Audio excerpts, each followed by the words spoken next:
Hello and welcome to Hope from the Edges. I'm Andy Roberts, CEO of CMS.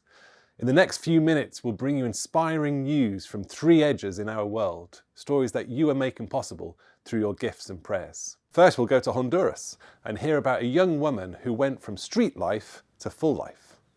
From there, we'll go to South Sudan, where a former cattle rustler was steered towards a better path. And finally, we'll turn the spotlight on a mission partner who has spent 2 decades in challenging work that has taken her across the globe. But before we begin, I want to take some time to acknowledge an anniversary none of us would have wanted to commemorate. By the time you receive this video, we will have crossed the 4-year mark since Russia's invasion of Ukraine.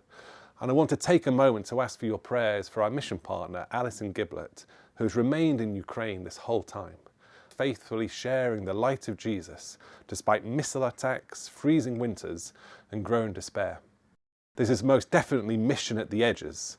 Let's go to God together and keep praying for peace to prevail. And now let's hop over to Honduras for a story of hope 9 years in the making. The country of Honduras faces huge challenges, including rampant gang warfare, poverty and corruption. Many children in Honduras suffer from abuse or neglect and are drawn to life on the streets, which can be both cruel and dangerous. In 2017, a young girl named Johanny was one of these at-risk children. She recalls, "When I was 8 years old, I spent most of my time out in the street. My parents didn't send me to school. No one was looking out for me except myself." Johanny spent much of her time hanging out with other kids at a local park. She could see no real future for herself. One day, she met some adults who were different, kind and interested. They listened to her struggles and told her Jesus loved her.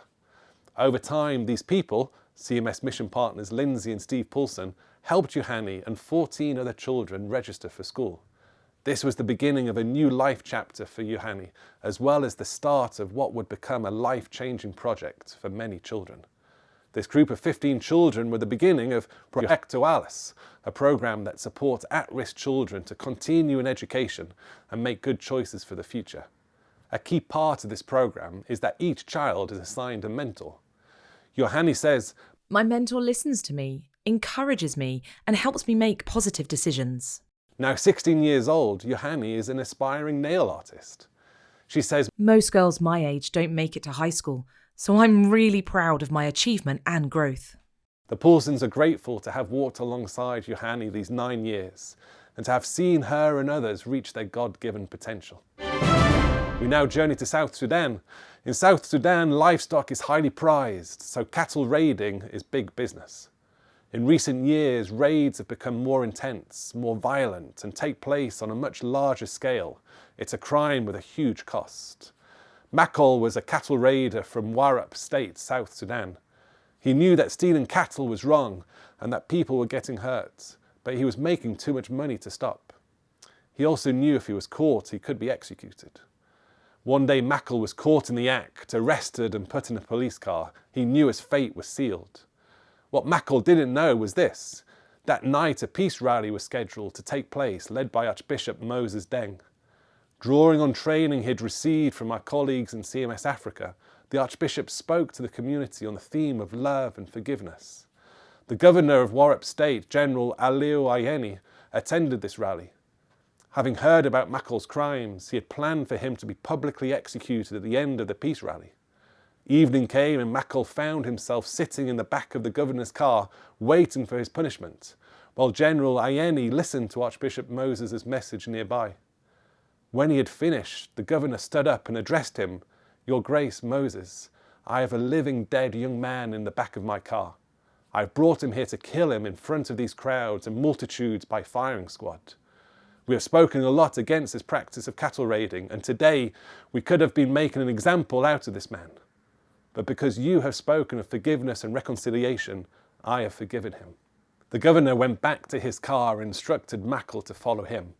Makol followed slowly, walking to his death. But standing there in front of his community, hanging his head, he heard the words, "You are forgiven." Makol was overwhelmed at this mercy and grace.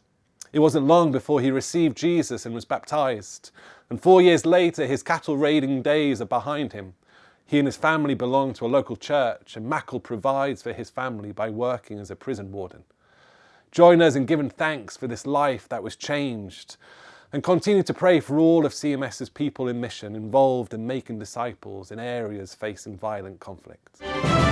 And last but absolutely not least, we want to congratulate a CMS mission partner who is marking 20 years since she first began responding to a huge call God placed on her life. In 2005, while lamenting the suffering of millions of girls and women impacted by the practice of female genital mutilation, or FGM, Anne-Marie Wilson asked God, "Who will help girls like this?" And to her amazement, the answer came back as an audible voice, "You will." 2 decades later, Anne-Marie is still answering that call.